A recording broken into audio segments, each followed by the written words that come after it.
నమస్తే విశ్వప్రసాద్ గారు. ఈ నమస్తే అది. ఈ ట్రంప్ పాలసీ, అమెరికాలో ట్రంప్ ఆ, మిగతా సినిమాలన్నిటికీ కూడాను, అంటే సినిమా పరిశ్రమ మీద కూడా 100% సుంకం విధించాడు. సో దీనికి సంబంధించి మీ ఒపీనియన్ ఏంటి? అంటే బేసిక్గా ఇక్కడ లాస్ట్ అంటే బిఫోర్ ఎలక్షన్ నుంచి మాగా అన్నది ఒక క్యాంపెయిన్ అండి, మేక్ అమెరికా గ్రేట్ అగైన్ అని. As part of that initiative ఆయన హాలీవుడ్ మూవీస్ వీళ్ళంత వరకు ఇక్కడ అంటే ప్రతి ఇండస్ట్రీ వాళ్ళ వాళ్ళ ఎంప్లాయ్మెంట్ క్రియేట్ చేసే ఆపర్చునిటీస్ అన్ని అమెరికాలోనే జరగాల అన్నది ఆయన ఆశయం. దాని ప్రకారం సినిమాల్లో కూడా ఈ హాలీవుడ్ వర్క్ అంతా బయటికి వెళ్ళిపోతుంది, బయటికి వెళ్ళకుండా అమెరికాలో జరగాల అన్నది ఆయన ఉద్దేశం. అది సో దాన్ని కంట్రోల్ చేయడానికి 100% టారిఫ్ అని చెప్పినారు. బట్ అది ప్రాక్టికల్గా ఎలా ఇంప్లిమెంట్ చేయాలనే దానికి ఒక స్ట్రక్చర్ ప్రొసీజర్ లేదు. సో అది అంత ఈజీ కాకపోవచ్చు, కానీ అది ఒక ఇనిషియేటివ్గా మేబీ అందరు రీకన్సిడర్ చేసుకొని అమెరికాలోనే చేయాలని వర్క్ చేయొచ్చు. సరే, ఈ మూవీ ఫీల్డ్ మీద 100% తారీఫ్ అనేది ఆ, మన తెలుగు సినిమాలు ఇవన్నీ కాస్త పక్కన పెడితే మిగతా దేశాలకు కూడా ఎఫెక్టే కదండి. అంటే ఈ స్ట్రక్చర్ ఇంప్లిమెంట్ చేయడమే కష్టం అండి. అది ఇంప్లిమెంట్ అయినప్పుడు కష్టం అవుతుంది. అది ఎలా ఇంప్లిమెంట్ అవుతుంది అన్నది చూస్తే తెలుస్తుంది మనకు. ఇంకా ఎగ్జిక్యూటివ్ ఆర్డర్ మీద సైన్ చేశారా, లేకపోతే మీకు ఏమైనా ఇన్ఫర్మేషన్ ఉందా? అంటే సైన్ చేయబోతున్నారు ఒక 1 to 2 months అట్లా. అంటే నేను విన్నది ఏమంటే ఇది ఈ ఆర్డర్ ఇంప్లిమెంట్ చేయాలంటే దీన్ని అంటే ఆ గైడ్ లైన్స్ డెవలప్ అవ్వాలా. దీన్ని స్టడీ చేయడానికి చాలా ఆ, ఇవి ఉన్నాయి. అంటే చాలా కన్సిడర్ చేయాల్సి ఉంటుంది. అంటే దేని మీద ట్యాక్స్ వేయాలా, దేని మీద టారిఫ్ వేయాలా అన్నది. ఇక సినిమా అన్నది ఫిజికల్ మీడియంలో రాదు. సో జనరల్ గా టారిఫ్ అనేది ఒక పోర్ట్ ఆఫ్ ఎంట్రీలో ఉంటుంది. ఇప్పుడు పోర్ట్ ఆఫ్ ఎంట్రీ నుంచి రానప్పుడు దానికి ఎలా చేయాలన్నది అదొక చాలా కాంప్లెక్స్ స్ట్రక్చర్ అది. సో దాన్ని బట్టి అది వేయడం అంత ఈజీ కాదు. అది వేయడం ఈజీ కానప్పుడు ఆ గైడ్ లైన్స్ డెవలప్ చేయడం కూడా ఎంత టైం అన్నా పట్టచ్చు. 3 months కావచ్చు, 6 months కావచ్చు, 1 year కావచ్చు. సో విధి విధానాలు వచ్చేంత వరకు మనం దీని గురించి డిస్కస్ చేసుకోవడం కూడా అనవసరమే నిజంగా చెప్పాలంటే.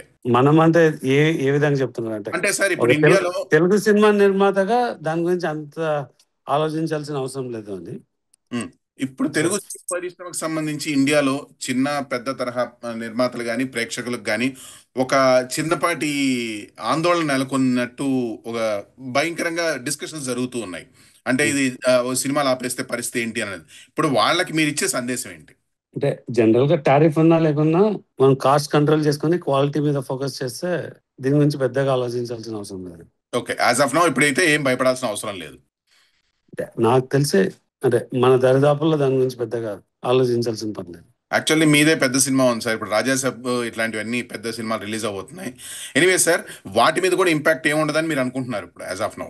అంత త్వరగా రాదండి. సో బట్ జనరల్ గా వేరే ప్రాబ్లం ఉండొచ్చు. అంటే ఇప్పుడు అమెరికాలో లైఫ్ స్టైల్ లో ఇంపాక్ట్ ఉండొచ్చు, కాస్ట్లు పెరిగిపోయింది, ప్రతి ఒక్క స్పెండింగ్ కెపాసిటీ తగ్గొచ్చు. సో దానివల్ల ఇంపాక్ట్ ఉండొచ్చు, కానీ డైరెక్ట్ గా టారిఫ్స్ వల్ల నియర్ ఫ్యూచర్ లో ఉండకపోవచ్చు. సార్, ప్రజెంట్ సినారియోలో ఈ పాలసీ విషయాలు కాస్త పక్కన పెడితే ఆ, మీరు ఒక పెద్ద నిర్మాతగా, కొద్ది కాలంలోనే పేరు గడించిన పెద్ద నిర్మాతగా తెలుగు సినీ పరిశ్రమలో ఒక గట్టి ఫౌండేషన్ అయితే వేసుకున్నారు. సో ఇప్పుడు మీకు తెలుగు సినీ పరిశ్రమ ఈ చిన్న ఎక్పాటి అంటే ఒక 2 to 3 years ఎక్స్పీరియన్స్ మీకు ఎలా అనిపిస్తుంది సార్? 2-3 year ఎక్స్పీరియన్స్ ఏ ఉద్దేశంతో చెప్తుంది? అంటే మీ మీ 2-3 years లో మనకి ప్రయాణాన్ని పద్ధతి సార్, మీ ప్రయాణాన్ని బట్టి. అంటే నా ప్రయాణం ఆల్మోస్ట్ 8 ఏళ్ళ నుంచి ఉంది.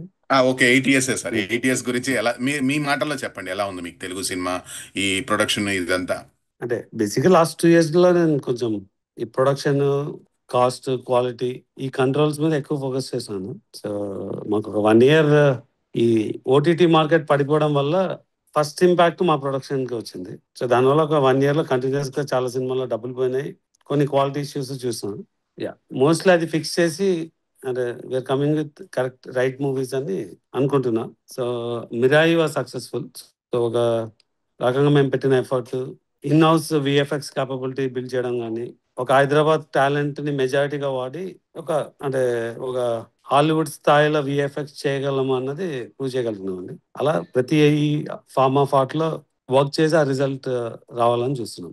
ఏ సినిమాకైనా ఒక రికార్డు, ఒక చరిత్ర ఉంటుంది. కానీ ఒక ప్రొడ్యూసరు ఆనతి కాలంలోనే ఒక రికార్డు, ఒక చరిత్ర సృష్టించడం అది మీకే అయింది. రాబోతున్న మీ పెద్ద సినిమా రాజాసాబ్, దాని గురించి మాకు కొంచెం మీ నుంచి ఏమైనా ఇన్పుట్స్ ఇస్తారా? అంటే రాజాసాబ్ గురించి నేను చాలా ఫోరమ్స్ ఆల్రెడీ చెప్పానండి. ఇది ఒక అంటే ఒక larger than life star full entertainment and యాక్షన్తో ఒక విజువల్ గ్రాండియర్తో వస్తుంది.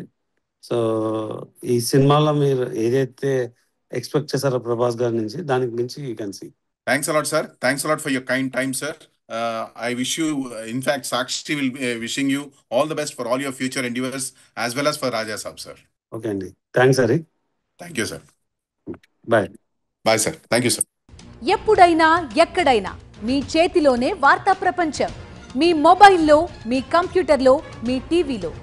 సాక్షి టీవీ డిజిటల్ ప్రసారాల కోసం లాగిన్ అవ్వండి www.youtube.com/sakshi tv.